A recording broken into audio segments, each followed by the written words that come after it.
ফেসবুকে কিন্তু ঘটে গেল আমার সাথে শ্বাসরুদ্ধকর ঘটনা। আসলে হঠাৎ করে ফেসবুক আমাকে সাসপেন্ড করে দিয়েছে। কেন সাসপেন্ড করলো, কী জন্য করলো, কিছুই বুঝতে পারলাম না। আমি হঠাৎ করে ফেসবুক স্ক্রল করতে করতে দেখি ফেসবুক সাসপেন্ড। আসলে এক পর্যায়ে আমাকে আপিল করার সুযোগ দিল। ওখান থেকে আপিল করার মাধ্যমে আমি ফেসবুক ফিরে আনতে সক্ষম হয়েছি।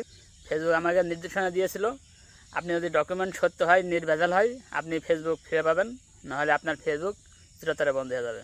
আপনাদের একটা কথা বলি, আপনি যদি ফেসবুক চালান, আপনার প্রোফাইল যে নামটা হবে, আপনি পেজ চালান আর আপনি প্রোফাইল চালান, প্রোফাইলের নাম হবে আপনার আইডি কার্ড অনুসারে। আপনার ড্রাইভিং লাইসেন্স থাকে, আপনার যদি পাসপোর্ট থাকে, সেই অনুসারে আপনি আপনার ফেসবুকের নাম দেবেন, প্রোফাইলের নাম। আর পেজের নাম যাতা হতে পারে, কোনো সমস্যা নেই, কিন্তু প্রোফাইলের নামটা আপনার সঠিক নামটা দেবেন। না কিন্তু আপনার ফেসবুক যদি এমন একটা সাসপেন্ডের নোটিফিকেশন আপনার দেয়, একেবারে ফেসবুক হারিয়ে ফেলবেন। সো আমি স্ক্রিনে আপনাদের দেখিয়ে দিই। চলে আসলাম স্ক্রিন শেয়ারে। আমার কিন্তু এমন একটা আপিল করার সুযোগ দিয়েছিল, আমি এখান থেকে কিন্তু আপিল করে আমার ফেসবুক ফিরিয়ে আনছি। আপিল করলাম, এখানে যে নাম্বার দিয়ে আমার লগ ইন করা ছিল, যে 2 স্টেপ মারা ছিল, সেই 2 স্টেপ নাম্বার কিন্তু এখানে দিতে হবে। সেই 2 স্টেপ নাম্বার এখানে আপনাদের যদি এমন হয় দিয়ে নেবেন। যে ফেসবুক থেকে যে SMS-টা আসবে, সেই কোডটা এখানে দিয়ে নেবেন। কোডটা দেওয়া হলে কন্টিনিউতে চাপ দেবেন। তারপর চলে আসবে আপনার যে জিমেলটা দিয়েছিল ফেসবুকে, সেই জিমেলটা এখানে টাইপ করবেন। জিমেলে একটা OTP যাবে, সেই OTP আপনাকে কাজে লাগবে। ফেসবুকে জিমেল এবং নাম্বারটা খুবই গুরুত্বপূর্ণ। অনেকে জিমেল পাসওয়ার্ড জানে না, যে জিমেলটা দেয়, এই সময় তিনি বিপদে পড়বে। জিমেলে একটা কোড আসবে, সেই কোডটা আপনি এখানে নিয়ে আসবেন, এখানে এসে দিয়ে দেবেন। তারপর কন্টিনিউ করবেন। তারপর রেকর্ডে ভিডিও, তারপর আপনার ফেস একটা ভিডিও করে ফেসবুক কাছে সেন্ড করতে হবে। Register selfie, selfie camera on হয়ে যাবে, এখানে চাপ করলে তারপরে আপনারা সেলফি ক্যামেরা দিলাম। যেদিকে মুখ দিতে হবে ডাইন সাইডে, তারপরে তীর যেদিকে দিয়েছে ওদিকে আপনার মুখ ঘোরাতে হবে। কমপ্লিট হলে তীর ওকে লাগা দেবে, আর উপরে মুখ ঘোরালে উপরে হবে। এখানে যেভাবে করতে হয় ওইভাবে করে আপনি এখানে সাবমিট করে দেবেন।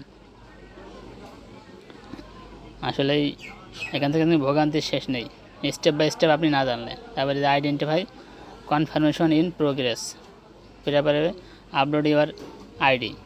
ঠিক আছে, এখানে আইডি আপনার ছবি দিতে হবে। তারপরে যে টেক ফটো আছে, এখানে আপনাকে চাপ দেবেন।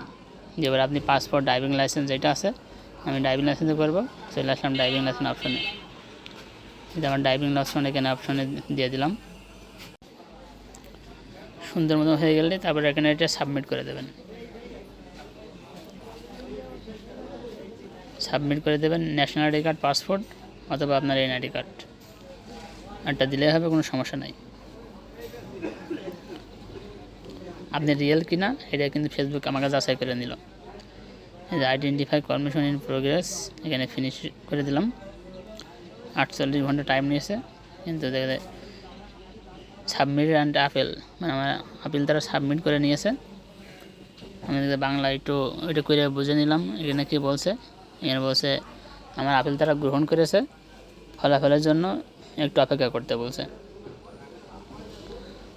ঠিক আছে, কিন্তু এখান থেকে আমার একটু সময় নেয়নি, তারা কিন্তু এখান থেকে আমার সাথে সাথে ফেসবুক আমার লগ ইন করে দিয়েছে।